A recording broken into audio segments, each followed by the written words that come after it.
good day to you. This is Todd. I'm just a regular dude walking in the Word.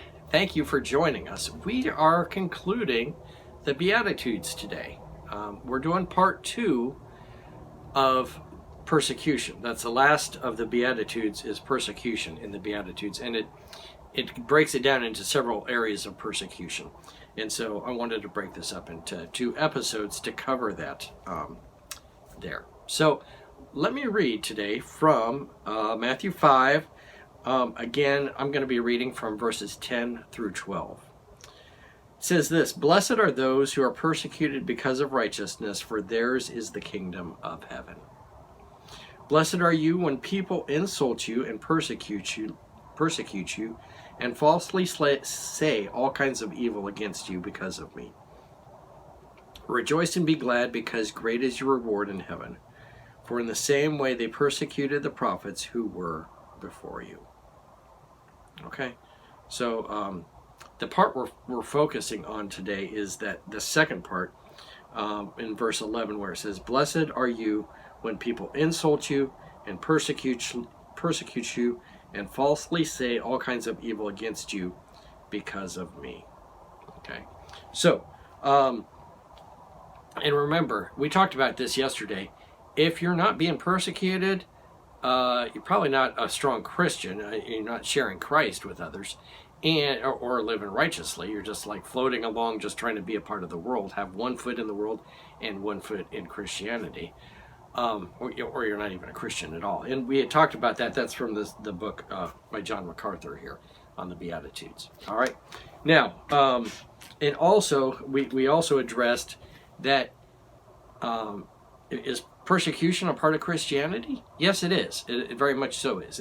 And Jesus specifically told us that. He said, if you're a Christian, if you're a follower of me, plan on being persecuted. Okay? It's just part of Christianity. All right? So, and we talked about that. Matthew 24:9 talks about that, which I will read again because it's so good.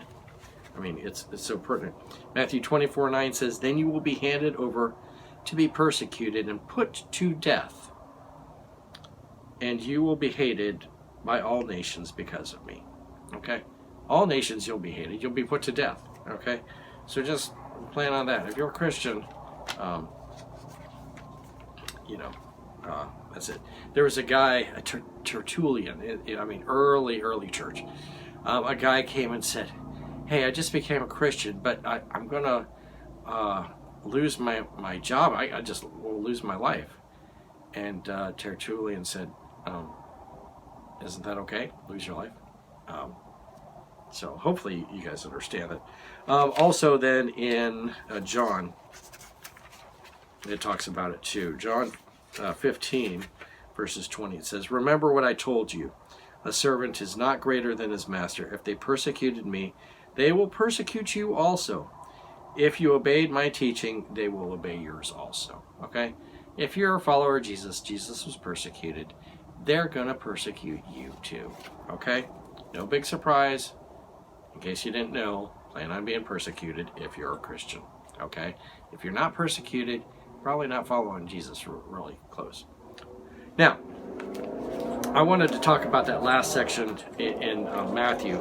In verse 11, where it said, "Blessed are you when people insult you and persecute you and falsely say all kinds of evil against you because of me." Okay. Yesterday we talked about how you will be persecuted because you're just doing righteous things. All right. And we used the example of the hiding place with Corrie ten Boom. They were persecuted and taken to prison camp, concentration camp, and several of them died because they were just doing righteous things. They were just saving the Jewish people, so that they wouldn't be killed. Now, this other part, a good book to illustrate this, is The Insanity of God, okay, by Nick Ripkin. All right, so I encourage you to get that. It's a little thicker book, but it's a great book. If you haven't read it yet, you better be reading it, all right? And if you can't find it, call me, text me, give me a call.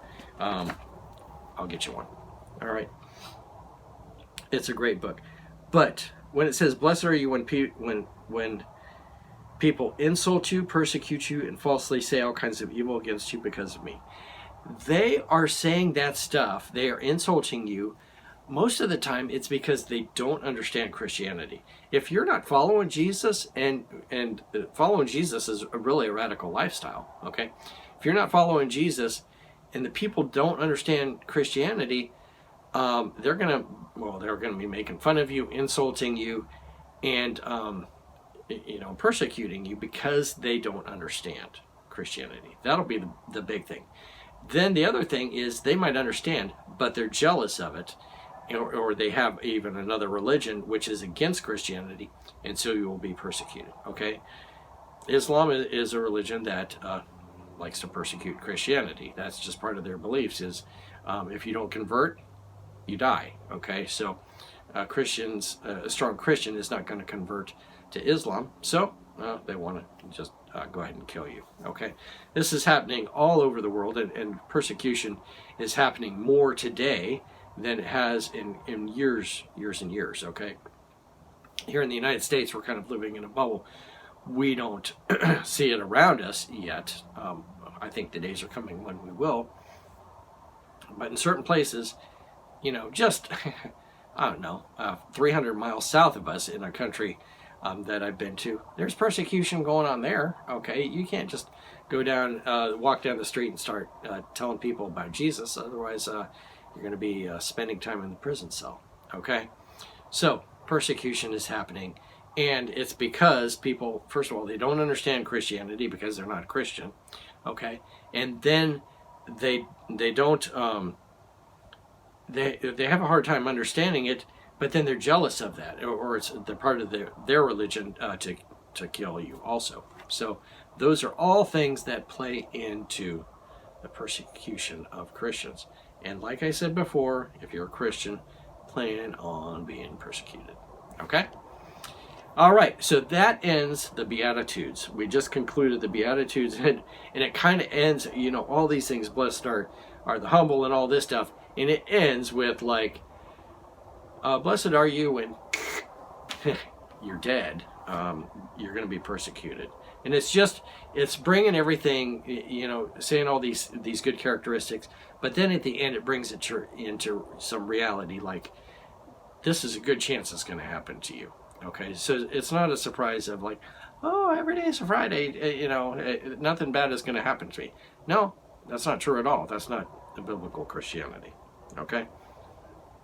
Join us tomorrow as we continue going through the Sermon on the Mount. Tomorrow we're going to be talking about salt and light. Okay, good stuff. I'll see you then. Lord's blessing to you.